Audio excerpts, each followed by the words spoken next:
तुम्हाला माहीत आहे का, शिवलिंगावर काय अर्पण केल्याने पुण्य मिळते? बिल्वपत्र, धतुरा, बेलफळ ही तीनही वस्तू शिवलिंगावर अर्पण करणे अत्यंत पवित्र मानले जाते.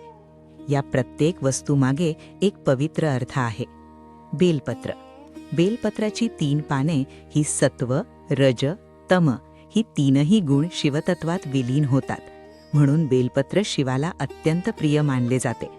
तसेच बेलपत्रासह येणारी बेलफळ हे बाहेरून कडक व काटेरी असलेले फळ भगवान शिवाला अतिशय प्रिय आहे.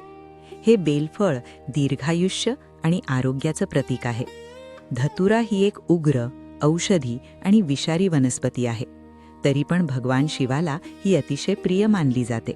म्हणून शिवलिंगावर धतुऱ्याची फुलं किंवा फळ अर्पण केली जातात. शिवलिंगावर धतुरा अर्पण केल्याने वाईट ग्रहदोष, भय, नकारात्मकता कमी होते. धतुरा हे विषारी असल्यामुळे तो खाऊ नये. शक्यतो पिकलेलं, उघडलेलं फळ वापरू नये. मुलांच्या आवाक्यापासून दूर ठेवावे. धतुराचे फळ फक्त पूजेचं प्रतीक म्हणून वापरावे. या तीनही पवित्र वस्तूंच्या अर्पणाने आपले मन, शरीर आणि विचार हे तीनही शुद्ध होते.